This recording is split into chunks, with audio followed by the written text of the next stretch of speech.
ബ്രാഞ്ചിന്റെ president C സതീശനാണ്. സതീശനെ ഈ യോഗത്തിലേക്ക് ആദ്യമായി സ്വാഗതം ചെയ്യുന്നു. നമ്മുടെ ഇന്നത്തെ വിശിഷ്ട അതിഥി സഖാവ് NV ജോൺ ചേട്ടൻ, നമ്മളെല്ലാം പ്രിയപ്പെട്ട, നമ്മളോടൊപ്പം എന്നും ഉണ്ടായിരുന്ന, ഇന്നലെ വരെ സർവീസിലുണ്ടായിരുന്നു, നാളെ മുതൽ റിട്ടയർമെന്റിന് ശേഷവും നമ്മളോടൊപ്പം ഉണ്ടാകും എന്നുള്ള ഉറച്ച ഒരു വിശ്വാസം നമ്മളുള്ള സഖാവ് NV ജോൺ ചേട്ടൻ.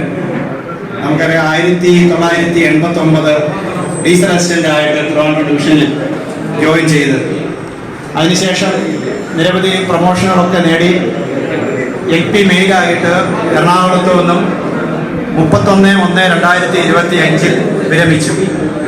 എൻ്റെ ഔദ്യോഗിക കൃത്യനിർവഹണം അവസാനിച്ചു വരുന്നു. സംഘടനയുടെ സൗകര്യം അനുസരിച്ച് ഇന്നേ ദിവസം അദ്ദേഹത്തിന് ഉചിതമായ ഒരു യാത്രയയപ്പ് നൽകുവാൻ തീരുമാനിക്കുന്നു. നമുക്ക് എല്ലാവർക്കും അറിയാം, ലോക്കോറന്റി ജീവനക്കാരൻ്റെ തൊഴിൽ സാഹചര്യങ്ങൾ ദിനം പ്രതി ദുഷ്കരമായിക്കൊണ്ടിരിക്കുന്ന ഒരു സാഹചര്യമാണ്. സർവീസ് തുടങ്ങിയ നാൾ മുതൽ ഓരോ ദിവസത്തെ ഡ്യൂട്ടിയും ഒരു പോരാട്ടം എന്ന നിലയിലാണ് ഓരോ ലോക്കോ റണ്ണിംഗ് ജീവനക്കാരനും അവൻ്റെ ഡ്യൂട്ടിയെ കണ്ടുകൊണ്ടിരിക്കുന്നത്. ഡ്യൂട്ടി സമയം ഓൺ ചെയ്യുന്ന സമയം മുതൽ അവസാനിക്കുന്ന സമയം വരെ റെയിൽവേ അഡ്മിനിസ്ട്രേഷനോടോ അല്ലെങ്കിൽ മറ്റു പല സാഹചര്യങ്ങളോടോ പ്രതികൂലമായ സാഹചര്യങ്ങളൊക്കെ തന്നെ നമ്മൾ എതിരിട്ട് നമ്മളുടെ ഓരോ ഡ്യൂട്ടിയും അവസാനിക്കുന്നു. അത്തരം പോരാളികളെ എല്ലാം കോർത്തിണക്കിക്കൊണ്ട് അവർക്കെല്ലാം ശരിയായ മാർഗനിർദ്ദേശം നൽകി അവരെല്ലാം ശരിയായ പാതയിലേക്ക് നയിക്കുന്ന all India loco running staff അസോസിയേഷന്റെ ഒരു സജീവ പ്രവർത്തകനും എല്ലാം കൊണ്ടും തികഞ്ഞ ഒരു സഖാവുമായി സഖാവ് NV ജോൺ ചേട്ടൻ സർവീസിന് വിരമിക്കുകയാണ്. നമുക്കറിയാം, നിരവധി അഭിപ്രായ വ്യത്യാസങ്ങളും അല്ലെങ്കിൽ നിർദ്ദേശങ്ങളോ മറ്റ് വിമർശനങ്ങളോ ഒക്കെ ഉണ്ടെങ്കിൽ കൂടി അതെല്ലാം സംഘടനയ്ക്ക് അകത്ത് ശക്തമായി ഉന്നയിക്കുകയും അതിനൊക്കെയുള്ള ഒരു പരിഹാരങ്ങൾ സംഘടനാ നേതൃത്വം നിർദ്ദേശിക്കുകയൊക്കെ ചെയ്യുമ്പോൾ അതൊക്കെ അതിനെ ശിരസ വഹിക്കുകയും ചെയ്ത് എന്തും സംഘടനയുടെ മൂല്യങ്ങളും കരുത്തൊക്കെ ഉയർത്തിപ്പിടിച്ചുകൊണ്ട് തന്നെ സംഘടനയോട് നടന്നു നീങ്ങുമായിരുന്നു കഴിഞ്ഞ 36 വർഷക്കാലം സഖാവ് NV ജോൺ ചേട്ടൻ. നമ്മളുടെ തുടർന്നുള്ള പോരാട്ടങ്ങളിലൊക്കെ സഖാവിനെ പോലെയുള്ളവരുടെ കഴിഞ്ഞകാല പ്രവർത്തികൾ, അവരുടെയൊക്കെ ത്യാഗമനോഭാവങ്ങളൊക്കെ നമുക്കിന്ന് മുതൽക്കൂട്ടാവും. നമ്മൾ വളരെ ആദരവോട് തന്നെ നമ്മുടെ പ്രിയങ്കനായ സഖാവ് NV ജോൺ ചേട്ടനെ ഈ വേദിയിലേക്കും ഈ യോഗത്തിലേക്കും ക്ഷണിക്കുകയാണ്.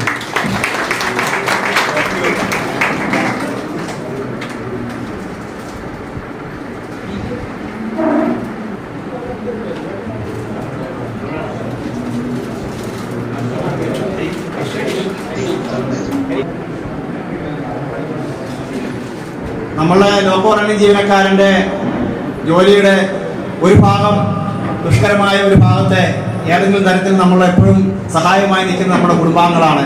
തീർച്ചയായിട്ടും ഏത് തരത്തിലുള്ള ബുദ്ധിമുട്ടുകളുണ്ടെങ്കിലും അതിനൊക്കെ വീട്ടിൽ വളരെ കൃത്യമായ ഒരു ഇടപെടലുകൾ കൊണ്ട് നമ്മളോടൊപ്പം ചേട്ടൻ്റെ ജോലിക്കും ഒക്കെ ഒരു സഹായമായി എന്നും കൂടെ ഉണ്ടായിരുന്ന സഖാവ് ജോൺ ചേട്ടൻ്റെ ഭാര്യ ഗ്ലാഡിസ് ജോൺ ചേച്ചിയാണ്. ചേച്ചി ഇവിടെ എത്തിയിട്ടുണ്ട്. ചേച്ചിക്ക് ALRCയുടെ ഈ ബ്രാഞ്ച് ഈ സമ്മേളനത്തിലേക്ക് സ്വാഗതം ആശംസിക്കുന്നു.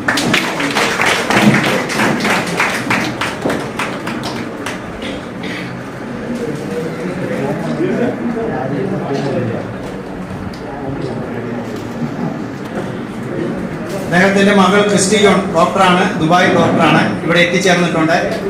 നമ്മുടെ എല്ലാം ഈ ഒരു ഫംഗ്ഷനിൽ എത്തിച്ചേർന്ന് നമ്മോടൊപ്പം എത്തിച്ചേരാൻ വന്നിരിക്കുന്ന ക്രിസ്റ്റി ജോണിനെ ഈ യോഗത്തിലേക്ക് സ്വാഗതം ആശംസിക്കുന്നു.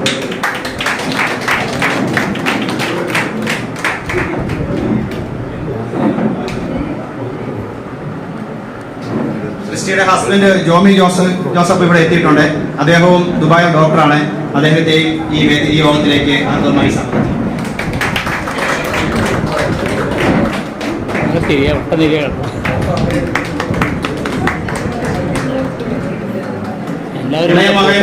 എമിൽ എത്തിച്ചേർന്നിട്ടുണ്ട്. എമിൽ CAക്ക് പഠിച്ചുകൊണ്ടിരിക്കുകയാണ്. എമിലിനും ഈ യോഗത്തിലേക്ക് ആദ്യമായി സ്വാഗതം ചെയ്തു.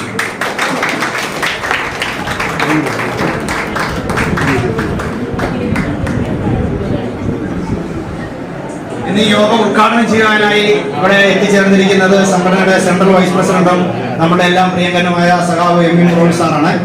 സഖാവിനെ പറ്റി പ്രത്യേകിച്ച് ഒന്നും തന്നെ പറയേണ്ട കാര്യമില്ല. സഖാവ് MM റോഡി സാറിനെ ഹാർദവമായി ഈ യോഗത്തിലേക്ക് സ്വാഗതം ചെയ്യും. ഈ എൻ വി ജോൺ ചേട്ടന്റെ ഒരു ഭാഗ്യം കൂടിയാണ് നമ്മളുടെ സെക്രട്ടറി ജനറൽ ഇവിടെ എത്തിച്ചേർന്നിട്ടുണ്ട്. നമ്മുടെ ഓൾ ഇന്ത്യ സെക്രട്ടറി ജനറൽ സഖാവ് കെ സി ജെയിംസ് സാർ ഇവിടെ എത്തിച്ചേർന്നിട്ടുണ്ട്. സഖാവ് കെ സി ജെയിംസ് ചേട്ടനെ ആദ്യമായി സ്വാഗതം ചെയ്യും. അതേപോലെ തന്നെ നമ്മുടെ എല്ലാമായ സഖാവ് Elmani sir, C S Kishore sir, മറ്റ് മുതിർന്ന നേതാക്കന്മാർ, ഡിവിഷണൽ ഭാരവാഹികളുമായ N Girish, K S Manoj, K Vijayan, J വേണുഗോപാലേട്ടൻ തുടങ്ങി മുതിർന്ന നേതാക്കന്മാരൊക്കെ ഇവിടെ എത്തിച്ചേർന്നിട്ടുണ്ട്. അവരെല്ലാം ഈ യോഗത്തിലേക്ക് ഹാർദവമായി സ്വാഗതം ചെയ്യുന്നു. അതേപോലെ ജോൺ ചേട്ടന്റെ കുടുംബാംഗങ്ങൾ, അവരുടെ സുഹൃത്തുക്കൾ, മറ്റ് സഹപ്രവർത്തകരൊക്കെ ഇവിടെ എത്തിച്ചേർന്നിട്ടുണ്ട്. അവരെയും ഈ യോഗത്തിലേക്ക് സ്വാഗതം ചെയ്യുന്നു. ഈ യോഗത്തിന്റെ വിജയം എന്ന് പറയുന്നത് ഈ ALRSയുടെ ഈ കുടുംബാംഗങ്ങളാണ്. ALRS സഖാക്കളും അവരുടെ കുടുംബാംഗങ്ങളും ഇവിടെ എത്തിച്ചേർന്ന എല്ലാ ALRSയുടെ സ്നേഹിതർക്കും കുടുംബാംഗങ്ങൾക്കും ഈ യോഗത്തിലേക്ക് ഹാർദവമായി സ്വാഗതം ആശംസിച്ചുകൊണ്ട് നിർത്തുന്നു. വളരെ ദുഷ്കരമായ തൊഴിൽ സാഹചര്യങ്ങളിൽ ജോലിക്ക് ലഭ്യതയില്ലാത്തൊരു സമയത്ത് ജോലിക്ക് വരികയും ഒരു ലോക്കോയില് ഇന്ന് നമുക്ക് ചിന്തിക്കാവുന്നതിലപ്പുറമുള്ള സാഹചര്യങ്ങളുണ്ടായിരുന്നു. ഒരു സ്കൂളിന്റെ പുറത്തിരുന്ന് 15 മണിക്കൂർ 18 മണിക്കൂർ വർക്ക് ചെയ്യുന്ന ഒരു സാഹചര്യത്തിലാണ് തമ്മിൽ ഭേദമായ തിരുവനന്തപുരം ഡിവിഷനിൽ അത്രത്തോളം ഭീകരത ഉണ്ടാവുമെന്ന് എനിക്ക് തോന്നുന്നില്ല. കാരണം ഞാൻ അതിന് രണ്ടായിരത്തിന് ശേഷം ഈ ഡിവിഷനിൽ വരുന്നത്. പക്ഷെ നമ്മൾ വർക്ക് ചെയ്യുന്ന ഡിവിഷനിലൊക്കെ അങ്ങനെ ഒരു സാഹചര്യം ഉണ്ടായിരുന്നു. അപ്പൊ ആ ഒരു സാഹചര്യത്തെ കുറിച്ചൊക്കെ അറിയുന്നവരും സംസാരിക്കാനുള്ളവരും ഇവിടെ ഉള്ളതുകൊണ്ട് അതിനെക്കുറിച്ച് കൂടുതൽ ഞാൻ പറയുന്നില്ല. ഞാൻ 84-ലെ പെരിന്തൽമണ്ണ പോളിയില് ഉള്ള സമയത്താണ് 85-ല് എൻ വി ജോൺ അവിടെ ജോയിൻ ചെയ്തത്. അവിടെ തന്നെ വിദ്യാർത്ഥി രാഷ്ട്രീയത്തിൽ സജീവമാവുകയും അവിടെ മെക്കാനിക്കൽ അസോസിയേഷൻ സെക്രട്ടറി ആവുകയും ഒക്കെ ചെയ്ത ഒരു ജോണാണ്. ഇവിടെ അതിനുശേഷം എന്റെ സീനിയറായിട്ട് ഇവിടെ ജോലിയിലുണ്ടായിരുന്നു. ഞാൻ മദ്രാസിൽ ട്രാൻസ്ഫർ ചെയ്തു. നമ്മുടെ ജോലിക്ക് അധികം വേണ്ടത് റെസ്റ്റ് ആണെന്നുള്ളത് കൊണ്ട് തന്നെ വീട്ടിൽ രാത്രി സൃഷ്ടിച്ച് തുടങ്ങുന്ന ഒരു പാർട്ടിയാണ്. അങ്ങനെ ആ റെസ്റ്റ് ആസ്വദിക്കുകയും 36 കൊല്ലം ജോലി ചെയ്യുകയും അത് കഴിഞ്ഞ് പല ഫീൽഡിലേക്കും നമ്മുടെ തൊഴിൽ മേഖല വിട്ട് പല മേഖലകളിലും ഇപ്പോൾ അവസാനം നമ്മുടെ ഇൻകം ടാക്സ് മറ്റേ എല്ലാവർക്കും അത് ഫയൽ ചെയ്ത് കൊടുക്കുന്ന മേഖലയിലേക്ക് ജോൺ പോയിട്ടുണ്ട്. അങ്ങനെ ജോണിന്റെ ശിഷ്ട ജീവിതം ഈ സമൂഹത്തിലെ ഇടപെട്ടുകൊണ്ട് നമ്മുടെ വീട്ടിൽ ഒറ്റയ്ക്കിരുന്ന് കുടുംബത്തിന് വേണ്ടി മാത്രം ചെലവാക്കാതെ സമൂഹത്തിന്റെ നല്ല കാര്യങ്ങൾക്ക് വേണ്ടി ചെലവാക്കണമെന്ന് അഭ്യർത്ഥിച്ചുകൊണ്ട് ഈ യോഗം ഉദ്ഘാടനം ചെയ്യുന്നതിന് നമ്മുടെ സെൻട്രൽ വൈസ് പ്രസിഡന്റ് വിളിച്ചു. ബഹുമാനപ്പെട്ട അധ്യക്ഷൻ സഖാവ് സി സതീഷ്, ഇന്ന് യാത്രയയപ്പ് നൽകപ്പെടുന്ന ഇവിടുത്തെ താരങ്ങൾ സഖാവ് ജോൺ, മിനി, അവരുടെ മക്കൾ, സഖാവ് സതീഷ് സൂചിപ്പിച്ചതുപോലെ വളരെ പ്രൗഢമാണ് ഇന്നത്തെ വേദിയും സദസ്സും. സെക്രട്ടറി ജനറലുണ്ട്, അഖിലേന്ത്യാ വൈസ് വർക്കിംഗ് പ്രസിഡന്റുണ്ട്, നിരവധി മറ്റ് നേതാക്കളുണ്ട്. പ്രിയ നേതാക്കളെ, കുടുംബാംഗങ്ങളെ, സഖാക്കളെ, സുഹൃത്തുക്കളെ, ഒരു യാത്രയപ്പിന്റെ ഉദ്ഘാടനം എന്ന് പറഞ്ഞാൽ ജസ്റ്റ് ഒരു ഔപചാരികത മാത്രമാണ്. അതുകൊണ്ട് ആദ്യമായി തന്നെ ഇന്ന് യാത്രയപ്പ് നൽകപ്പെടുന്ന ശ്രീ ജോണിനും അതോടൊപ്പം അദ്ദേഹത്തിൻ്റെ കുടുംബാംഗങ്ങൾക്കും എല്ലാവിധ മംഗളങ്ങളും നേരുകയും ഈ യോഗം ഔപചാരികമായി ഉദ്ഘാടനം ചെയ്യുകയും ചെയ്തു.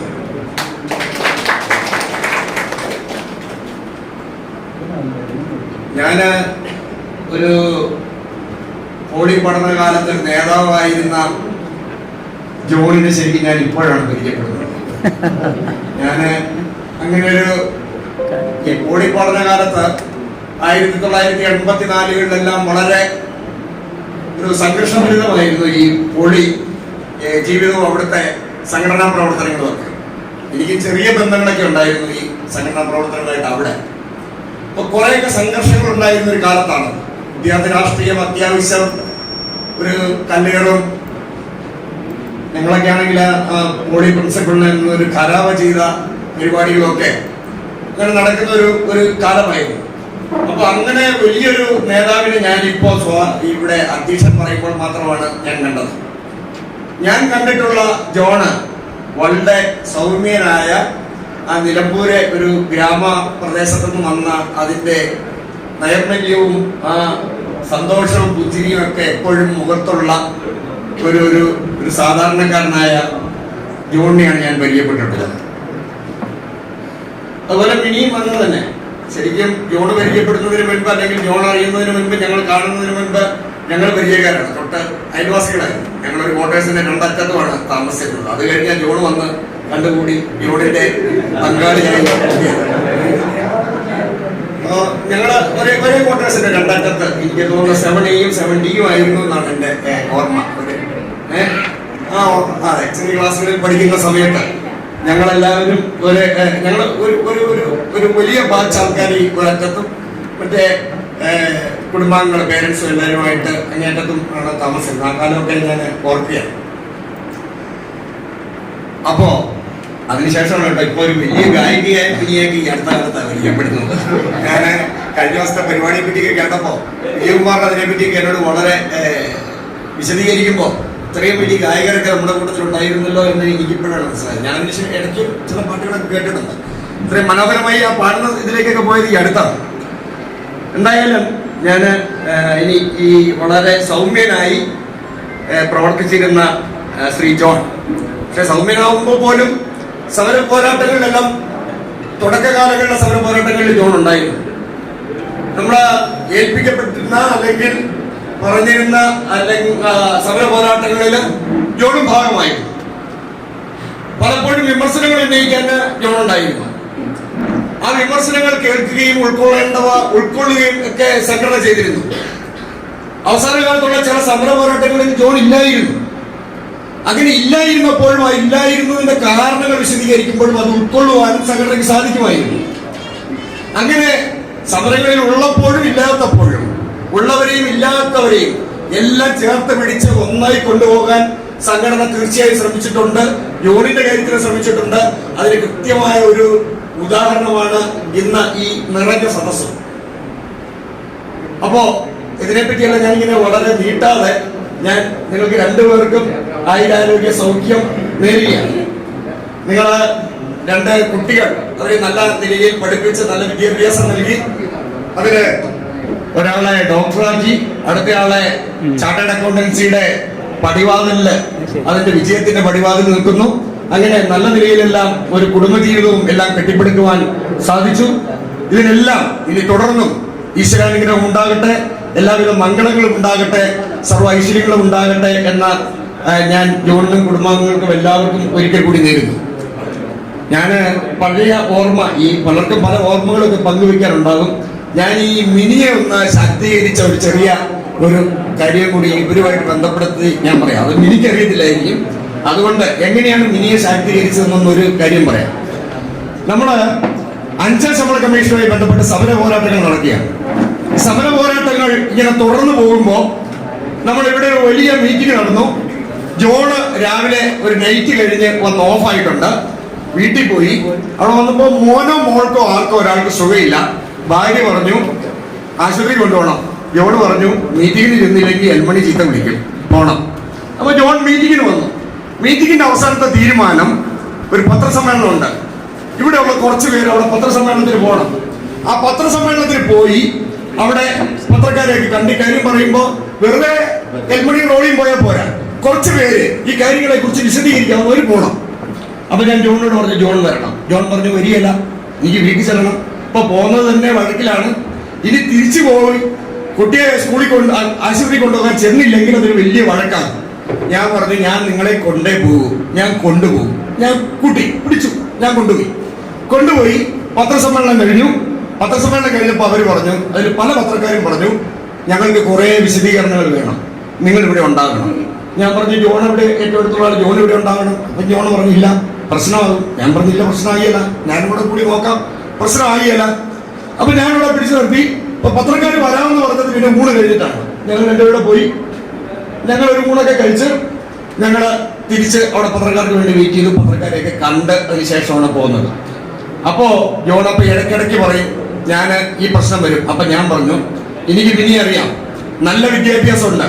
ഈ എറണാകുളത്താണ് ജനിച്ചു വളർന്നത്. എറണാകുളത്ത് ജനിച്ചു വളർന്ന് ഡിഗ്രിയൊക്കെ പഠിച്ച് ഇവിടുത്തെ കോളേജിൽ നല്ല വിദ്യാഭ്യാസം നേടിയ ഒരാൾക്ക് സ്വന്തം കുട്ടിയെ കൊണ്ടുപോകാൻ പറ്റാത്ത സ്ഥിതിയിലേക്ക് ആക്കുന്നത് നിങ്ങളാണ്. നിങ്ങളെ ഇനി ഞാൻ അനുവദിക്കില്ല. മിനി കൊണ്ടുപോകും, അതുവരെ നമ്മൾ ഇവിടെ നിൽക്കും. അവസാനം മിനി കൊണ്ടുപോയി. പക്ഷെ ജോൺ ഇവിടുന്ന് സൈക്കിളിൽ അങ്ങോട്ട് പോയി. ജോൺ ഓർക്കുന്നുണ്ടെന്ന് ഞാൻ ഓർക്കുന്നു, ഞാൻ കൃത്യം ഓർക്കുന്നുണ്ട്. മിനി പോയി. മിനി വരുമ്പോ മിനി അമ്മയും കൂടിയാണ് കൊച്ചിനെ കൊണ്ട് വന്നത്. ഞാൻ പിന്നീട് ചോദിച്ചറിഞ്ഞേ, അമ്മയും കൂടിയാണ് വന്നത്. മിനി ഒരു വലിയ പീഡിപ്പിച്ച കൗളുമൊക്കെ ജോണിനെ കാണിച്ചു. ജോണ് ഞാൻ ഈ പറഞ്ഞ ധൈര്യത്തിൽ അതേ സൈക്കിളെ നേരെ പോയി അവിടെ പോയി കിടന്നുറങ്ങി. വൈകിട്ട് ചെറിയ ഓണക്കൊക്കെ ഉണ്ടായിട്ടുണ്ടാവും. പക്ഷെ ജോൺ അതിന് ശേഷം എന്നോട് പറഞ്ഞു, പിന്നെ മുതല് അവളെ കൊച്ചിനെ ആശുപത്രി കൊണ്ടുപോകാൻ തുടങ്ങി. പിന്നീട് മുതല് അവൾ ആശുപത്രി കൊണ്ടുപോകാൻ തുടങ്ങി. അന്ന് ഞാനത് പറഞ്ഞില്ലായിരുന്നെങ്കിൽ മിനി അങ്ങനെ ഒരു ശക്തിയായ സ്ത്രീയായി മാറുകയില്ലായിരുന്നു. ഞാനിത് പലപ്പോഴും പലയിടത്തും ഇങ്ങനെ എല്ലാവരും പേരൊന്നും പറഞ്ഞ് പറയാറില്ലായിരുന്നെങ്കിലും ഞാൻ പറയാറുണ്ട്, ഇങ്ങനെയാണ് റണ്ണിങ് സ്റ്റാഫ് കുടുംബാംഗങ്ങളെ ശാക്തീകരിക്കേണ്ടതെന്ന് പറയാൻ വേണ്ടിയിട്ടാണ് അത് പറയുന്നത്. നമ്മുടെ പെണ്ണുങ്ങളൊക്കെ, നമ്മുടെ ഒത്തിരി കുടുംബാംഗങ്ങൾ ഇവിടെയുണ്ട്, ഇവരൊക്കെ നമ്മളെക്കാൾ ശക്തരാണ്. അങ്ങനെ ശക്തരായ സ്ത്രീകൾ കൂടെ ഉള്ളത് കൊണ്ടാണ് റണ്ണിങ് സ്റ്റാഫിന് ശരിക്കും ജീവിക്കാൻ തന്നെ പറ്റുന്നത്. അല്ലെങ്കിൽ ഇത് രണ്ടും കൂടെ ഒന്നിച്ച് കൊണ്ടുപോകാനായിട്ട് പറ്റുകയില്ല. അപ്പൊ അങ്ങനെ പറ്റുന്ന തലത്തിലേക്ക് ഇവരെ ഒന്നൊന്ന് ശാക്തീകരിക്കേണ്ടതുണ്ട്. അതിന്റെ തുടക്കം ഞാൻ അന്ന് നടത്തി. അത് കഴിഞ്ഞപ്പോൾ ചോദിച്ചപ്പോൾ പറഞ്ഞു, ഇപ്പം മിനിയാണ് ആ പരിപാടികളൊക്കെ നടത്തുന്നത്. അപ്പൊ അതിന് മിനി അറിഞ്ഞില്ലായിരിക്കും, അറിയാൻ വേണ്ടിയിട്ട് ഇപ്പം ഞാൻ പറഞ്ഞതാണ്. ഞാൻ ഇനിയും ഒത്തിരി കാര്യങ്ങളിലേക്ക് കിടക്കുന്നില്ല. നമ്മൾ നിരവധി പോരാട്ടങ്ങളുടെ ഒരു പരമ്പര തുടങ്ങാനിരിക്കുന്ന ഘട്ടത്തിലാണ് ഇപ്പോൾ ഈ യോഗം ഇവിടെ നടക്കുന്നത്. ഇപ്പോൾ നിങ്ങൾക്ക് എല്ലാവർക്കും അറിയാം, all India loco running staff association ഒരു സെൻഡ് ഓഫ് നടത്തുമ്പോൾ കേവലം ജോണിനെ പറ്റിയ ഒരു വാഴ്ത്തുപാട്ടുകൾ അത് മാത്രമല്ല സംഘടന ഉദ്ദേശിക്കുന്നത്. സംഘടനയെ സംബന്ധിച്ച് സംഘടനയുടെ സമര പോരാട്ടങ്ങളെ കുറിച്ചുള്ള വിശദീകരണവും കൂടി, അല്ലെങ്കിൽ സമര പോരാട്ടങ്ങൾക്ക് ആൾക്കാർ തയ്യാറാക്കുന്ന ഒരു പരിപാടി കൂടി നടക്കേണ്ടതുണ്ട്. നിങ്ങൾക്ക് എല്ലാവർക്കും അറിയാം, ഒരു 15 പ്രോഗ്രാം വെച്ച് നമ്മളൊരു പോരാട്ടം നടക്കുകയാണ്. 15 പോരാട്ടം. ഇപ്പൊ ഞാനിങ്ങോട്ട് കയറുന്നതിന് മുമ്പ് എന്നോട് ഒരാൾ വന്ന 2 കാര്യങ്ങൾ പറഞ്ഞു. 2 കണ്ടന്റ് കേസ് നടക്കുന്നുണ്ട്. ഒന്ന് MACP ആയിട്ട് ബന്ധപ്പെട്ടാണ്, ഒന്ന് ഇവിടെ ഇതേപോലെ പോരാട്ടങ്ങൾക്ക് അടിസ്ഥാനമായിട്ട് 4 വിഷയവുമായി ഉന്നയിച്ചുകൊണ്ട് ജൂൺ 1 തീയതി മുതൽ 28 വരെ നടന്ന സമര പോരാട്ടത്തിൽ നമ്മുടെ സഹപ്രവർത്തകരായി 3 പേരെ ഇവിടുന്ന് ഇന്റർ ഡിവിഷൻ ട്രാൻസ്ഫർ ഇട്ടിട്ടുണ്ട്. അതുമായി ബന്ധപ്പെട്ട ഒരു കേസും അത് നമ്മൾ വിജയിച്ചു കഴിഞ്ഞപ്പോൾ നടപ്പാക്കാത്തതും അതിനെതിരെ ഒരു കണ്ടന്റും വന്നിട്ടുണ്ട്. അപ്പൊ കണ്ടന്റ് 2, ആ കണ്ടന്റിൽ ഒരു വിധി വന്നു. അഖിലേന്ത്യാ പ്രസിഡന്റ് ആ വിധി എടുത്ത് എല്ലായിടത്തും പോസ്റ്റ് ചെയ്തു. പക്ഷെ എല്ലായിടത്തും പോസ്റ്റ് ചെയ്തു, ചിലർ കൈപോക്കി, ചിലർ വായിച്ചായിരിക്കും, ചിലർ വായിച്ചില്ലായിരിക്കും. പക്ഷെ ആ വിധിയുടെ ചരിത്രപരമായ പ്രാധാന്യം, ആ വിധിയിൽ ജീവനക്കാരൻ വളരെ നാളുകൾ മറന്നുപോയ, എന്നാൽ കോടതിയിൽ നമ്മൾ ഓർമ്മിപ്പിച്ച, കോടതി കൃത്യമായി തന്ന ഒരു വലിയ ആനുകൂല്യത്തെ കുറിച്ച് ഇവിടെ ചർച്ച ഉണ്ടായില്ല. വേറൊന്നുമല്ല, ഒരു ജീവനക്കാരൻ അങ്ങനെ ചുമ്മാ സ്പെയർ ചെയ്താൽ അയാൾക്ക് ലോക്കോ റണ്ണിങ് സ്റ്റാഫിന് അവകാശപ്പെട്ട 30% എന്ന അവന്റെ പേ ഇലമെന്റ് കൊടുക്കണം എന്ന വിധിയാണത്. എത്ര പേര് ശ്രദ്ധിച്ചു, എത്ര പേര് കണ്ടു, എത്ര പേര് അത് ഉൾക്കൊണ്ടു എന്ന് എനിക്ക് സംശയമുള്ളത് കൊണ്ടാണ് ഞാനിപ്പോ കയറിയപ്പോ ഒരു സഹപ്രവർത്തകൻ പറഞ്ഞപ്പോ ഈ വിഷയമായിട്ടൊക്കെ നേരിട്ട് ഇങ്ങനെ ബന്ധപ്പെട്ടാലും എന്തെങ്കിലും പറയണമെന്ന് ഞാൻ കരുതിയത്. അതായത് നമ്മൾ ഒരു ദിവസം സ്പെയർ ചെയ്തിരുന്നാൽ, സ്പെയർ ചെയ്ത് വെച്ചാൽ നമുക്ക് 30% അർഹതയുണ്ടോ? അല്ലെങ്കിൽ വെറുതെ ഒന്ന് സസ്പെൻഡ് ചെയ്താൽ, റണ്ണിങ് സ്റ്റാഫിനെ സംബന്ധിച്ച് സസ്പെൻഷൻ എന്നൊക്കെ പറഞ്ഞാൽ തികച്ചും സാധാരണമായ കാര്യമാണ്. എന്നാൽ അങ്ങനെ ചെയ്യുന്ന ഘട്ടങ്ങളിൽ നമുക്ക് അർഹതയുണ്ടോ? ഇപ്പൊ പല്ല് മറന്നുപോയി. പണ്ടൊക്കെ നമ്മൾ ചോദിച്ച് വാങ്ങാറുണ്ടായിരുന്നു. പണ്ട് ചോദിച്ചു വാങ്ങിയതും ഇപ്പോ ഈ കൊറോണ വന്നപ്പോ നമുക്ക് തരാതിരുന്നതും ഇത്ര നാളായി പോരാട്ടങ്ങൾക്ക് ശേഷം പോലും കിട്ടാത്തതുമായ ആ അവകാശം, അത് റണ്ണിങ് സ്റ്റാഫിന്റെ ജന്മാവകാശമാണ് എന്ന് പ്രഖ്യാപിച്ച ഒരു വിധിയാണ് കഴിഞ്ഞ ദിവസം ഉണ്ടായത്. മനസ്സാർ എല്ലാ ഗ്രൂപ്പിലുണ്ട്, മനസ്സാറിടാത്ത ഗ്രൂപ്പൊന്നുമില്ല. പക്ഷെ എത്ര പേര് വായിച്ച് അങ്ങനെ മനസ്സിലാക്കി എന്നുള്ളത് എനിക്ക് സംശയമുള്ളത് കൊണ്ടാണ് ഞാനിപ്പോൾ അത് സൂചിപ്പിച്ചത്. അത് നമ്മുടെ അവകാശമാണ്.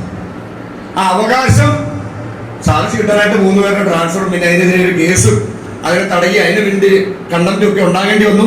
എന്തുണ്ടായാലും അതൊരു നേട്ടമായി നമ്മുടെ മുൻപിലുണ്ട്. അല്ലെങ്കിൽ അത് ഇല്ലാത്തൊന്ന് സ്ഥാപിച്ചെടുക്കുന്ന ഒരു സമയമായി ആ കണ്ടന്റ് മാറി.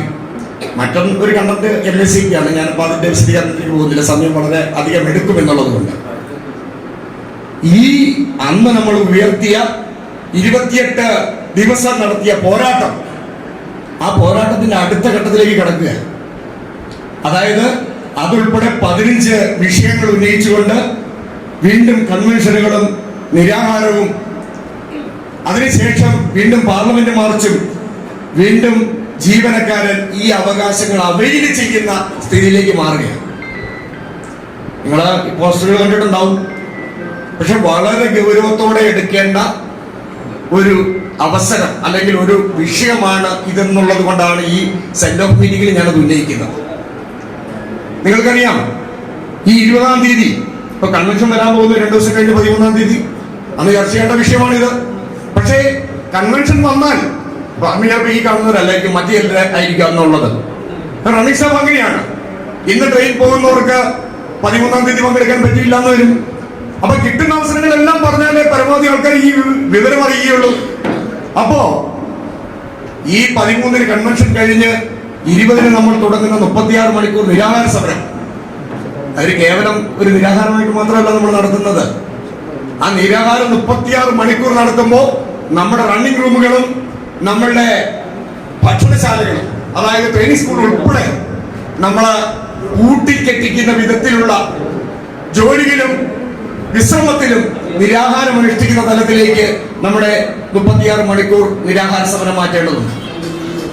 ഇതിനങ്ങനെ പട്ടിണി കിടക്കുന്നത് നമ്മുടെ പ്രതിഷേധം റെയിൽവേ അറിയിക്കാൻ. നമ്മുടെ PR മാത്രമല്ല, നമ്മുടെ 25% റണ്ണിംഗ് അലവൻസ്, 25% റണ്ണിംഗ് അലവൻസിനെ കുറിച്ച് ഞാൻ ഈ അടുത്ത കാലത്തൊക്കെ വളരെ ഒച്ചയിൽ പറയാറുണ്ട്. അതിന് പ്രധാനപ്പെട്ട കാര്യം 8ാം ശമ്പള കമ്മീഷൻ വന്നു കഴിഞ്ഞിരിക്കുന്നു. 8ാം ശമ്പള കമ്മീഷനിലും കഴിഞ്ഞ തവണ എടുത്ത ഒരു പരിപാടി ഉണ്ടല്ലോ റെയിൽവേയുടെ, ആ പേ ഇലമെന്റ് നിന്റെ അവകാശമാണോ? ഇനി അവകാശമാണെങ്കിൽ എന്തുകൊണ്ട് എല്ലാ ഫിക്സഡ് അലവൻസും ഞാൻ 0.8% കൊണ്ട് ഗുണിച്ച് NBA നമ്മുടെ നോൺ പ്രാക്ടീസിംഗ് അലവൻസ് ഉൾപ്പെടെ 0.8 കൊണ്ട് ഗുണിച്ച് 25 എന്നുള്ളത് 20 ആക്കി മാറ്റിയതുപോലെ ഇത് എന്തുകൊണ്ട് 24 ആക്കി മാറ്റിക്കൂടാ എന്ന ചോദ്യത്തിന് സാധിക്കില്ല എന്ന് ഉറപ്പോടെ പറയേണ്ട അവസരമാണ് ഈ വരുന്ന ദിവസങ്ങളെല്ലാം. അതിനുള്ള ചങ്കുറപ്പ് നേടുവാൻ വേണ്ടിയിട്ട് കൂടിയാണ് ഈ നിരാഹാരം നമ്മൾ നടത്തുന്നത്. അതിനുശേഷം ഒരു പാർലമെന്റ് മാർച്ച് നടത്തുന്നു. റെയിൽവേ ബോർഡിന് മുൻപില് നടക്കാൻ പോകുന്ന ദിവസം എന്ന് പറയുന്നത് വളരെ അടുത്താണ്. ഏപ്രിൽ മാസം 9-ാം തീയതി. പലരും പറഞ്ഞതിന് ടിക്കറ്റ് കിട്ടാനില്ല.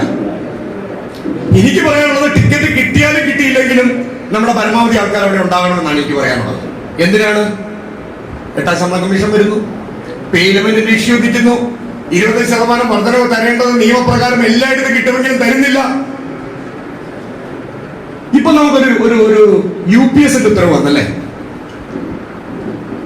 സർക്കാരുകളുടെയൊക്കെ മനോഭാവം കൃത്യമായി വരച്ചു കാണിക്കുന്ന ചില ഉത്തരവുകളാണ് UPS. ഇതിനു മുമ്പ് നമ്മുടെ പ്രധാനമന്ത്രി പറഞ്ഞു എല്ലാ ജീവനക്കാരനും NPS-ന് എതിരെ സമരം ചെയ്ത ജീവനക്കാരെ നിങ്ങൾക്ക് സന്തോഷ വാർത്ത 50% ഞാൻ പെൻഷൻ തരികയാണെന്ന് പറഞ്ഞു. UPയുടെ ഡ്രാഫ്റ്റ് ഓർഡർ വന്നു. പലരും വായിച്ചിട്ടുണ്ടാവും. ഇതിനകത്ത് UPS വാങ്ങുന്ന അല്ലെങ്കിൽ NPS വാങ്ങുന്ന വളരെ കുറച്ച് പേരെ ഉണ്ടാവുള്ളൂ.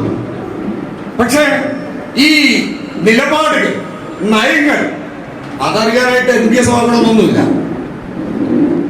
നമ്മൾ അതറിയാനായിട്ട് NPS വാങ്ങണമെന്നില്ല, നമ്മൾ അതറിയാനായിട്ട് UPS വാങ്ങണമെന്നില്ല.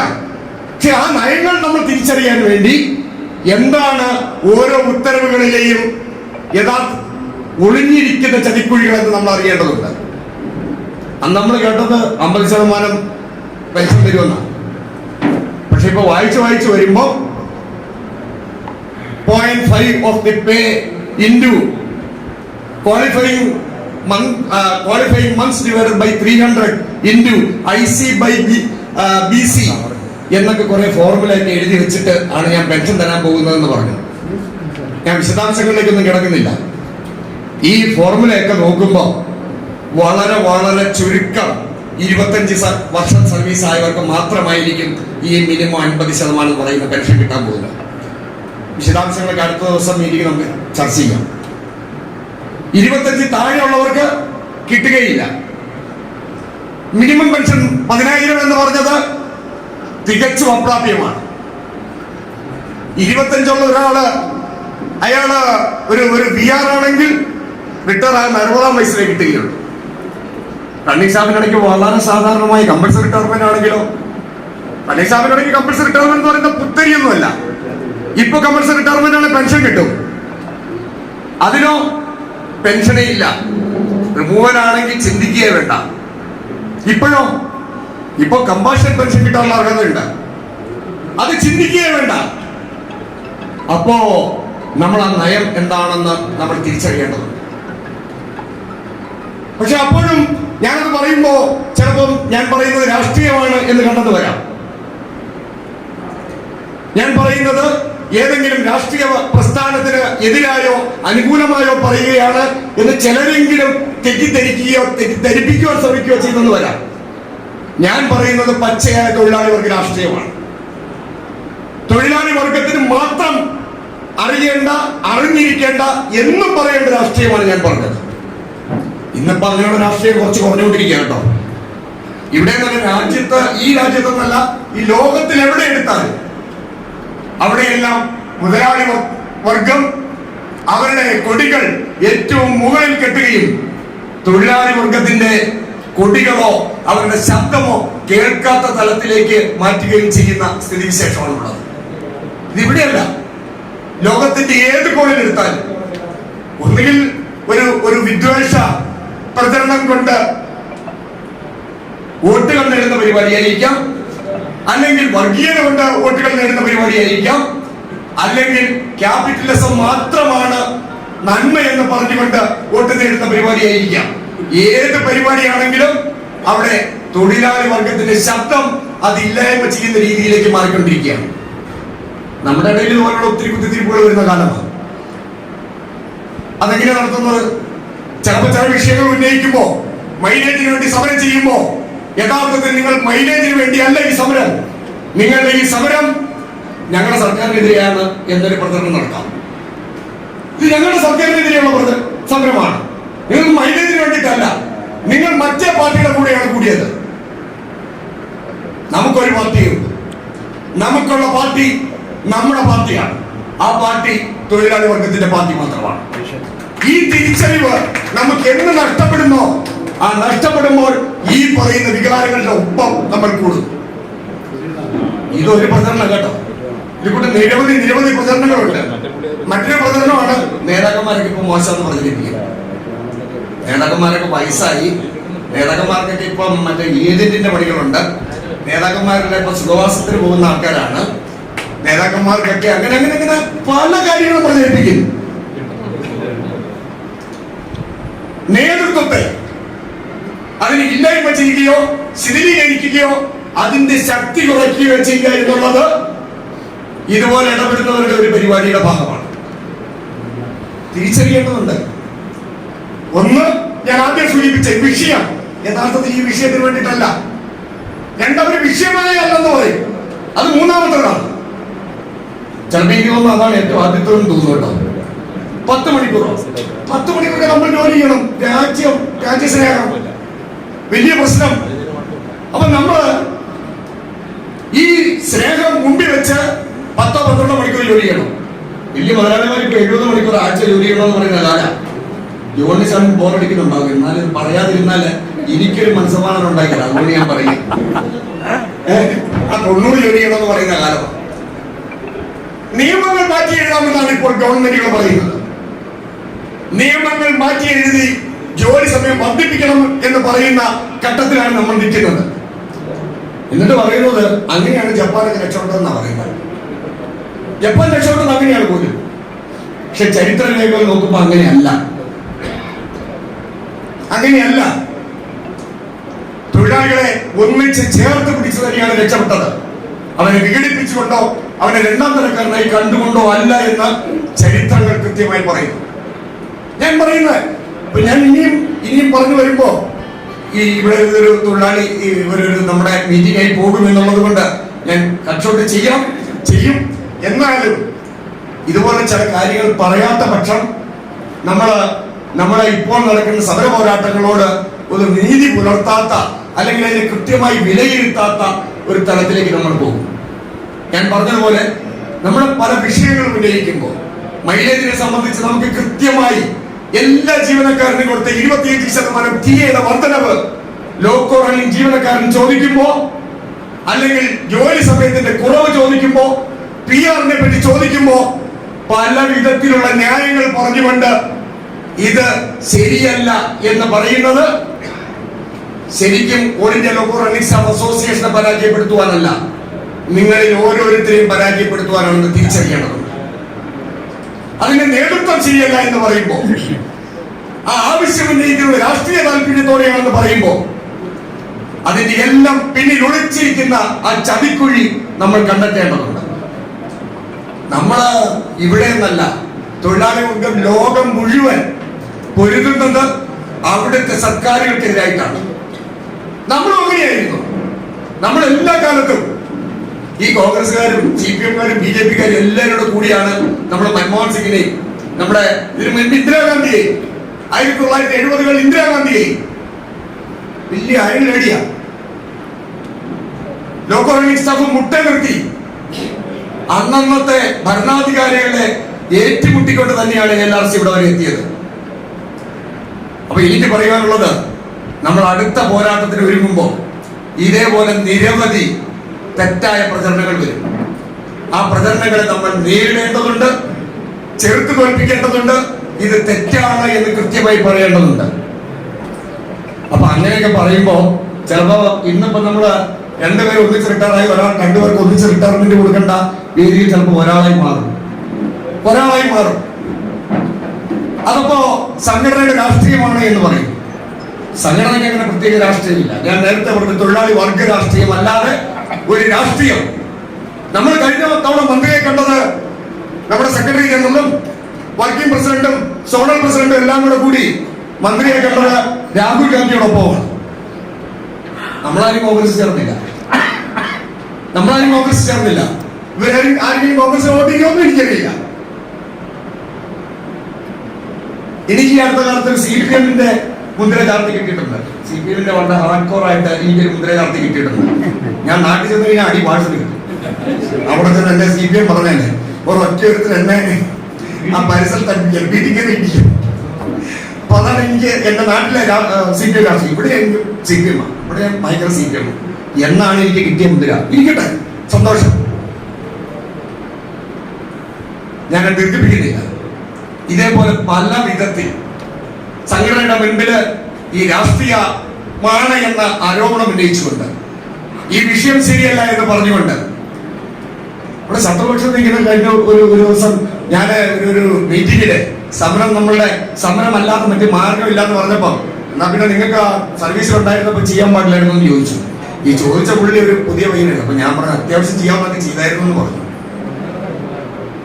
അങ്ങനെ ചെയ്തവർ തന്നെയാണ് ഈ ചെയ്യണമെന്ന ആവശ്യവും പറഞ്ഞുകൊണ്ടിരിക്കുന്നത്. അപ്പോ ഞാൻ ദീർഘിപ്പിക്കുന്നില്ല.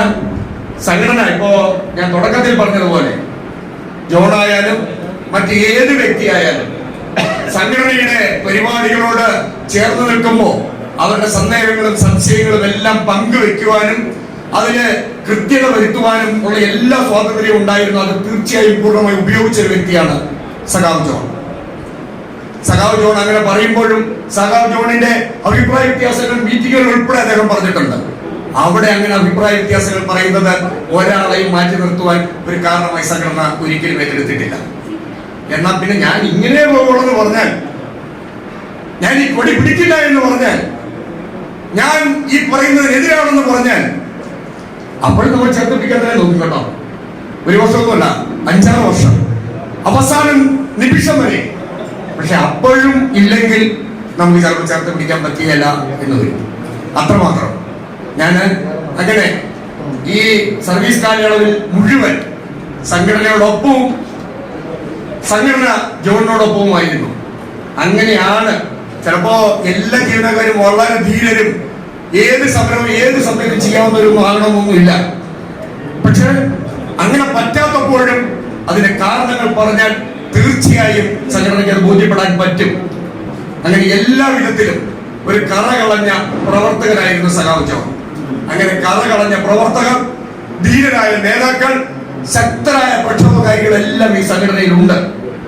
അതിനെ ഒരു കാരണവശാലും ഒരു ശക്തിക്കും കീഴ്പ്പെടുത്തുവാനോ തകർക്കുവാനോ പറ്റില്ല എന്ന കാര്യം കൂടി ഞാൻ അടിവരയിട്ട് പറയുവാനായിട്ട് ആഗ്രഹിക്കുകയാണ്. സംഘടന വല്ല പുറത്താക്കിയിട്ടുണ്ട്, ഇപ്പോഴാണോ, നേരത്തെ പുറത്താക്കിയിട്ടുണ്ട്. അതൊക്കെ ഞങ്ങൾ 100 പേരെ കൊണ്ട് പോകും, 50 പേരെ കൊണ്ട് പോകും എന്നൊക്കെ പറഞ്ഞു. ആ 50 പേർക്ക് ഒരു കയ്യിൽ ഉണ്ടാവുന്ന ആൾക്കാരൊന്നും ഉണ്ടായില്ല. അത്രേ ഉണ്ടായുള്ളൂ. ഒരു കയ്യിൽ ഉണ്ടാവുന്ന ആൾക്കാർ പോലും അവരോടൊപ്പം ഉണ്ടായില്ല. കാരണം അവര് വിളിച്ചപ്പോ അവരോട് പറഞ്ഞവരെല്ലാം പറഞ്ഞു, ഞാൻ എന്റെ ജീവിതവും എന്റെ പ്രവർത്തനവും എന്റെ നേട്ടവും കോട്ടവും എല്ലാം ഈ സംഘടനയാണ്. ഞാൻ ഇത് കഴിഞ്ഞ് സർവീസ് കഴിഞ്ഞ് ആലോചിക്കാമെന്ന് പറഞ്ഞു. ഈ പോയവരും ചിലർ സർവീസ് കഴിഞ്ഞ് ആലോചിച്ചു കേട്ടോ. അങ്ങോട്ട് ഞാൻ കൂടുതൽ ദീർഘിപ്പിക്കുന്നില്ല. ഞാൻ ഇതിന്റെ ഒരു പ്രധാന ഭാഗം മുഴുവൻ ഈ എന്റെ മനസ്സിൽ കുറച്ച് കാര്യങ്ങൾ ഉണ്ടായിരുന്നത് കൊണ്ട് അത് ഞാൻ കുറച്ച് സംഘടനയുടെ നേരിട്ടുള്ള ചില കാര്യങ്ങളിലേക്ക് കടന്നു എന്ന് ക്ഷമാപണത്തോടെ ഇവിടെ പറയുകയാണ്. ഞാൻ ഒരിക്കൽ കൂടി സഖാവ് ജോണിനും മിനിക്കും ക്രിസ്റ്റിക്കും ജോമിക്കും എമിലിനും എല്ലാം ഒരു സന്തോഷകരമായ ജീവിതം. ഇപ്പൊ ഈ അടുത്ത കാലത്ത് ഈ ജോണെപ്പോഴും പറയുന്നത് വീട്ടിൽ ചെന്ന് കഴിഞ്ഞാൽ ഉറങ്ങിയിട്ട് പോരാനല്ലാതെ സമയം കിട്ടിയല്ല. ഞാനൊക്കെ ചിലപ്പോ ഇവിടുന്ന് പോയ ഒരു കല്യാണം കൂടി പിന്നെ ഉറങ്ങി അടുത്ത പരിപാടി. അപ്പൊ ഞാൻ ഏതോ ഒരു പരിപാടിക്ക് പോകുമ്പോൾ ഞാൻ ജോനോട് ചോദിച്ചു, ജോൺ നമ്മൾ രണ്ടുപേരും ഒന്നിച്ച ഓഫായിരുന്നു, നിങ്ങൾ അവിടെ കല്യാണം കണ്ടില്ലോ, എനിക്ക് ഉറങ്ങാതെ ഈ പരിപാടി പറ്റിയല്ല എന്ന് പറഞ്ഞു. കുറച്ചാള് മുമ്പാണ്, ഒരു 2-3 കൊല്ലം മുമ്പ് ഞാൻ ചോദിക്കുമ്പോൾ പറഞ്ഞു, എനിക്ക് ഒന്നുകിൽ ലീവ് കിട്ടണം അല്ലെങ്കിൽ ഞാൻ പോയില്ല. അപ്പോ അങ്ങനെ ഉറങ്ങാതെ സജീവമായി നിങ്ങളോടൊപ്പമുള്ള, നിങ്ങളുടെ മുമ്പിൽ നിന്ന് ഈ സുസ്മേരവതനായി നിങ്ങളോടൊപ്പം കർമ്മധീരനായി ഉണ്ടാകുന്ന, ദീർഘകാലം ഉണ്ടാകുന്ന ഒരു ജോണിന് എല്ലാവിധ ആശംസകളും ഒരിക്കൽ കൂടി പറഞ്ഞുകൊണ്ട് ഞാൻ എന്റെ വാക്കുകൾ ശ്രമിക്കുന്നു. നന്ദി, നമസ്കാരം. ഈ യോഗത്തിന്റെ അധ്യക്ഷൻ സഖാവ് സി സതീഷ്, ഇന്നത്തെ വിശിഷ്ട അതിഥികളായ സഖാവ് ബെന്നി, ഗ്ലാഡിസ്റ്റോൺ, അവരുടെ കുടുംബാംഗങ്ങൾ, റിട്ടയറായിട്ടും ഇപ്പോഴും ചെറുപ്പത്തോടെ ഇരിക്കുന്ന നമ്മുടെ ALRCയുടെ മുൻകാല പ്രവർത്തകർ, സംഘടനയുടെ വിവിധ രംഗങ്ങളിലുള്ള നേതാക്കളെ, സഹപ്രവർത്തകരെ, കുടുംബാംഗങ്ങളെ, ഒരു ആശംസാ പ്രസംഗം എന്ന് പറയുന്നതിലുപരി റോഡിച്ചേട്ടൻ അവസാനിപ്പിച്ചിട്ട് തുടങ്ങാനാണ് എനിക്ക് താല്പര്യം. ഇന്നത്തെ ഈ സന്തോഷം നമ്മൾ പങ്കുവെക്കുന്നതിൽ എന്റെ കൂടെ തന്നെ ദുഃഖകരമായുള്ള ഒരു അവസ്ഥ കൂടി ഇതിനോടൊപ്പം തന്നെയുണ്ട്. ഒരേ ദിവസം റിട്ടയറായിട്ടുള്ള 2 പേരെ ഇന്ന് യാത്ര അയക്കേണ്ട ഒരു ചടങ്ങാണിത്. അതിലേക്ക് നാട്ടുകാരനും അടുത്ത സുഹൃത്തുമായിട്ടുള്ള ER ജയരാജന്റെ അസാന്നിധ്യം എന്നെ വേദനിപ്പിക്കുന്നതാണ്. അദ്ദേഹം ഈ ഒരു അവസ്ഥ സ്വയം ഉണ്ടാക്കിയത് തന്നെയാണ്. അത് അദ്ദേഹത്തിന്റെ താല്പര്യം തന്നെയാണ്. അദ്ദേഹത്തിന് ഏറെ നാളായി, 5-6 കൊല്ലം കൊണ്ട് അദ്ദേഹം ഇതിനുവേണ്ടി തന്നെ വളരെയധികം ശ്രമിച്ചതുമാണ്. ALRC സംഘടനയുടെ എറണാകുളം ബ്രാഞ്ച് സെക്രട്ടറി ആയിരുന്ന ER ജയരാജനെ ഇവിടെ ഇരിക്കുന്ന നിലയിൽ സർവീസുള്ളവര് കൂടുതൽ പേര് അറിയുന്നില്ലെങ്കിലും റിട്ടയർ ആയുള്ള ഇവിടെ ഇരിക്കുന്ന ALRC പ്രവർത്തകർക്ക് എല്ലാവർക്കും തന്നെ അറിയാം. അന്നത്തെ ALRC ബ്രാഞ്ച് സെക്രട്ടറി എങ്ങനെയാണ് ALRCയുടെ ഈ യാത്രാ ചടങ്ങിൽ പങ്കെടുക്കാതെ മാറി നിൽക്കാൻ അദ്ദേഹത്തിന് എങ്ങനെ പറ്റുന്നു എന്നുള്ളത് എനിക്ക് മനസ്സിലാകുന്നില്ല. അത് ALRC സംഘടന ഈ ഒരു സെറ്റപ്പിൽ എത്താനുള്ള കാരണം എന്തെന്നാൽ ALRC സംഘടനയുടെ ഈ തൊഴിലാളി വർഗ രാഷ്ട്രീയം മാത്രമാണ്. ഇതിനു മുമ്പ് പല സന്നിധ ഘടനകളിലൂടെയും ALRC സംഘടന കടന്നു പോകുമ്പോഴും അതിലെ നമ്മുടെ പ്രവർത്തകർ, അന്നത്തെ നേതാക്കൾ ഈ ജാതി വർഗ രാഷ്ട്രീയ ഭേദമില്ലാതെയുള്ള അവരുടെ നിലപാടുകളും അവരുടെ പെരുമാറ്റങ്ങളിലായിരുന്നു ഈ ഒറ്റക്കെട്ടായി ഈ സംഘടന മുന്നോട്ട് കൊണ്ടുപോകാൻ വേണ്ടി കാര്യപ്രാപ്തമാക്കുന്നത്. പക്ഷെ അതിൽ നിന്ന് വ്യത്യസ്തമായി ഓരോരുത്തരും ജാതി മത ചിന്തകൾ അവരുടെ മനസ്സിൽ കടന്നു വരികയും അങ്ങനെ ഒരു വിഘടന ചിന്താഗതി ഓരോരുത്തരുടെ മനസ്സിലും വളർന്നു വരികയും ചെയ്യുകയാണ്. അതിന്റെ ഒരു പരിണിത ഫലമായിട്ടാണ് ഇന്നത്തെ ഈ റിട്ടയർമെന്റ് ചടങ്ങിലെ ER ജയരാജന്റെ അസാന്നിധ്യം. ഇന്ന് ഇവിടെ ഈ യാത്ര ചടങ്ങിൽ എത്തിയിരിക്കുന്ന ഓരോ ഏലാസ പ്രവർത്തകർക്കും റിട്ടയറായ സഹകർക്കും എല്ലാം ഏലാസ ഡിവിഷൻ കമ്മിറ്റിക്ക് വേണ്ടി അഭിവാദ്യം അർപ്പിക്കുന്നു.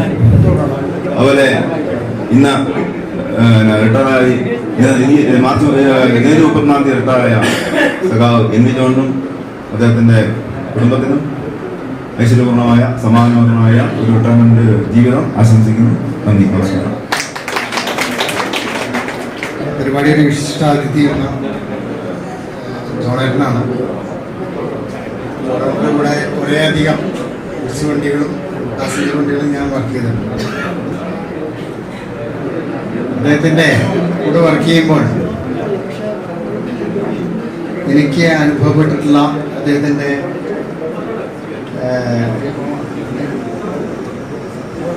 ഒരു ശിശു സഹജമായ ചില കൗതുകങ്ങളുണ്ട്. ചില കാര്യങ്ങൾ നമ്മൾ കാണിച്ചു കൊടുക്കുമ്പോൾ ഓ ഇങ്ങനെയാണോ എന്നുള്ളത്.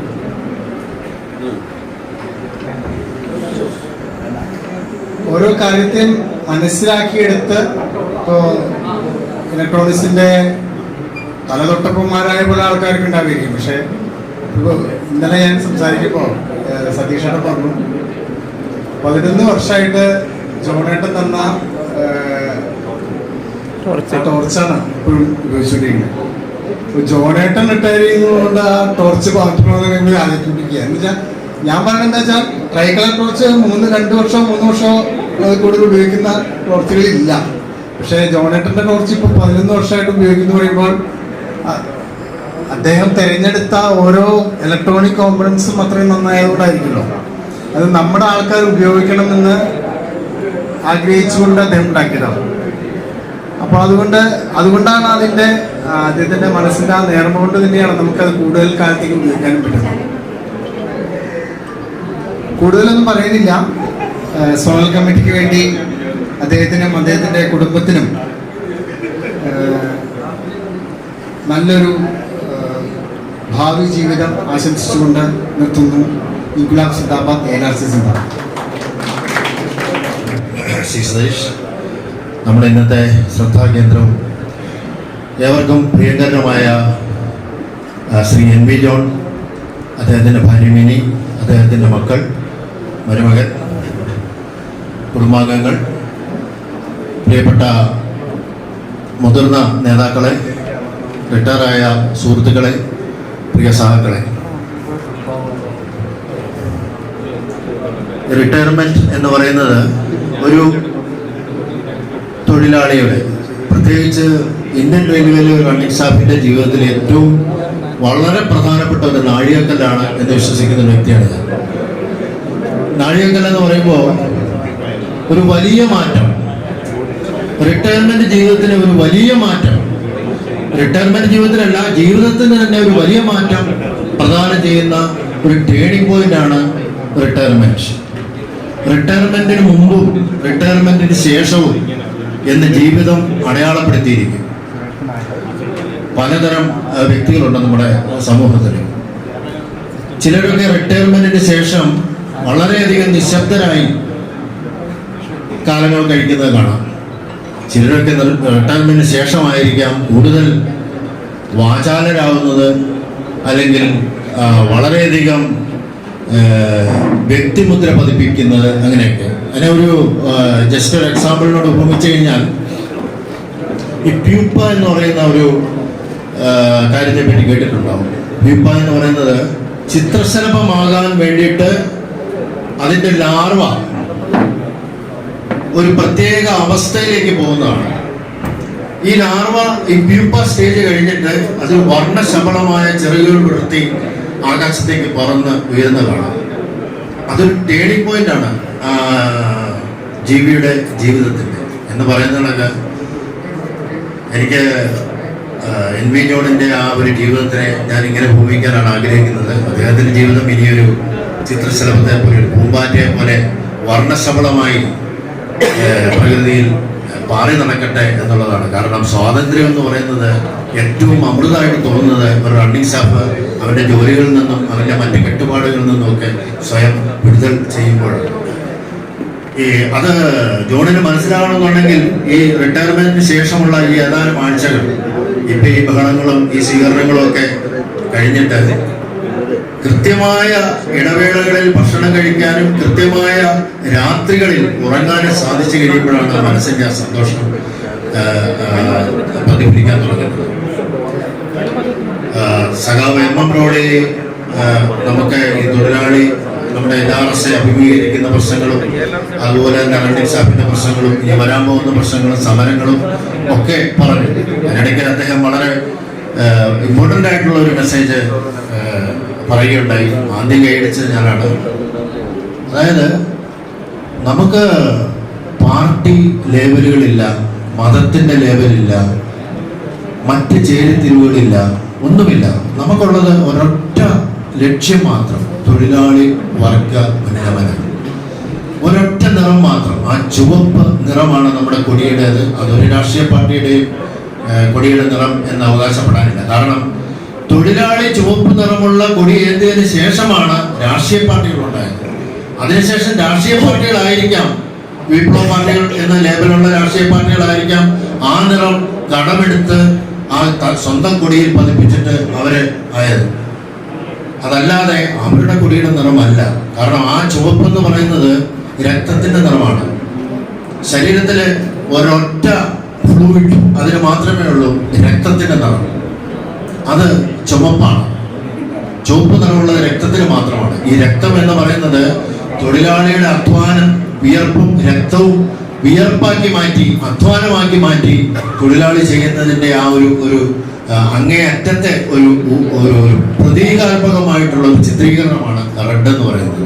അതുകൊണ്ട് all India low coordination staff അസോസിയേഷന് ഒരു നിറം മാത്രമേ ഉള്ളൂ, ഒരു മുഖം മാത്രമേ ഉള്ളൂ, ഒരു ലക്ഷ്യം മാത്രമേ ഉള്ളൂ. അതാണ് എനിക്ക് യൂണിയനുമായിട്ട് ബന്ധപ്പെട്ട് പറയാനുള്ളത്. മറ്റൊന്ന് NV ജോണിനെ പറ്റി പറഞ്ഞപ്പോൾ എല്ലാവരോടും പറഞ്ഞു, സൗമ്യനാണ്, അദ്ദേഹം വളരെ ശാന്തനാണ്. അത് തികച്ചും തെറ്റാണ് കേട്ടോ.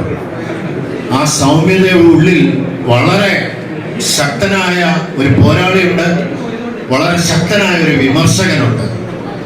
അത് പല വട്ടം ഞാനത് കണ്ടിട്ടുള്ളതാണ്. കാരണം ഞാനിവിടെ ബ്രാഞ്ച് പ്രസിഡന്റും ഡിവിഷണൽ പ്രസിഡന്റുമായിട്ടിരുന്ന സമയത്തൊക്കെ ആദ്യം വരുന്ന വിളികൾ NV ജോണിൻ്റെതായിരിക്കും. ആ തീരുമാനം തെറ്റാണ് എന്ന് ഉറച്ചു പറയാൻ വേണ്ടിയിട്ട്, അതല്ലെങ്കിൽ അത് ഇങ്ങനെ വേണ്ടിയിരുന്നു ചെയ്യാൻ എന്ന് ശക്തമായ രീതിയിൽ നിർദ്ദേശിക്കാൻ വേണ്ടിയിട്ടായിരുന്നു അദ്ദേഹം ഫോൺ വിളിച്ചുകൊണ്ടിരുന്നത്. അപ്പൊ അതുകൊണ്ട് തന്നെ അദ്ദേഹത്തിന്റെ സൗമ്യത പുറമേയുള്ള ഒരു ഭാവം മാത്രമായിരുന്നു, ഉള്ളിലൊരു പോരാളി ഉണ്ടായിരുന്നു.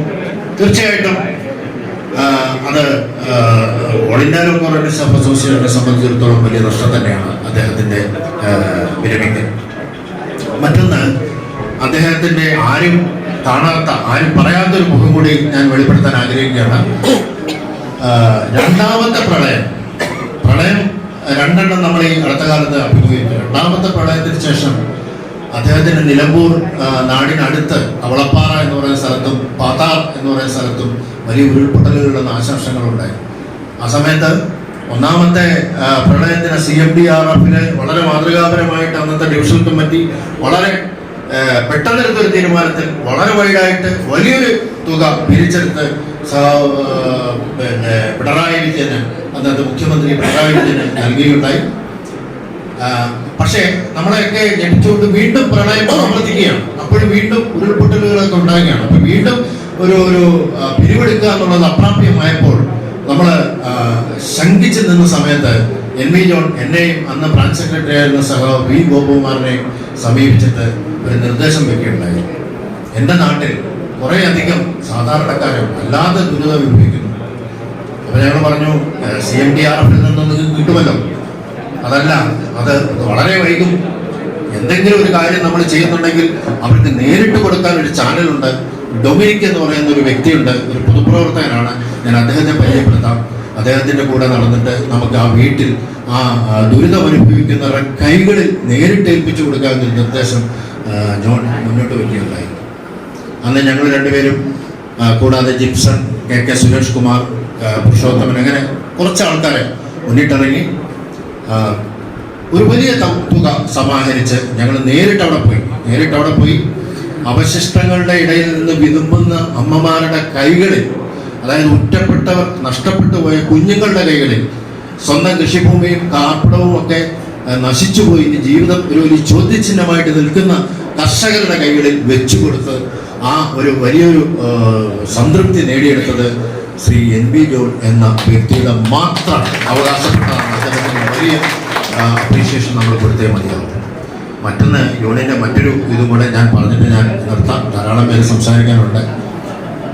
ഈ ടെക്നോളജി വികസിച്ച് വരുന്ന സമയത്ത് എന്നെ സംബന്ധിച്ചിടത്തോളം ജോൺ ഒരു വലിയ അത്ഭുതമായിരുന്നു. ജോണിൻ്റെ ഫ്ലാറ്റിൽ അല്ലെങ്കിൽ ക്വാർട്ടേഴ്സിൽ അല്ലെങ്കിൽ അദ്ദേഹം പുതിയതായിട്ട് വെച്ച വീട്ടിലൊക്കെ പോയി കഴിഞ്ഞാൽ നമ്മുടെ വീടുകളിലൊക്കെ ഒരു പ്രധാനപ്പെട്ട മുറി ചിലരൊക്കെ പൂജാമുറി ആയിരിക്കും, അല്ലെങ്കിൽ പുസ്തകങ്ങൾ സൂക്ഷിക്കുന്നതായിരിക്കാം. പക്ഷേ എൻ വി ജോണിൻ്റെ വീട്ടിലെ ഏറ്റവും പ്രധാനപ്പെട്ട മുറി, അതിനകത്തേക്ക് കാലെടുത്ത് വെക്കാൻ പറ്റില്ല. കാരണം നിറയെ വയറുകളും ഇലക്ട്രോണിക് സാധനങ്ങളും അങ്ങനെ സാധനങ്ങളെല്ലാം ഇങ്ങനെ അട്ടിക്ക് വെച്ചേക്കും. ഒരു ചെറിയൊരു കസേര ഉണ്ടായിരിക്കും. ആ കസേരയിൽ എൻ വി ജോൺ ഇരിക്കുന്നത് കാണണമെന്നുണ്ടെങ്കിൽ നമ്മൾ കുറെ അന്വേഷിക്കും. അത്രയ്ക്കൊരു ഭയങ്കര ഇതാണ് ഈ ടെക്നോളജിയിൽ. അതായത് ഇതുപോലെയുള്ള ടെക്നിക്കൽ ആക്ടിവിറ്റീസിൽ ഇത്രയും പ്രിയങ്കരനായ ഒരു വ്യക്തിയെ ഞാൻ എൻ്റെ ജീവിതത്തിൽ കണ്ടിട്ടില്ല.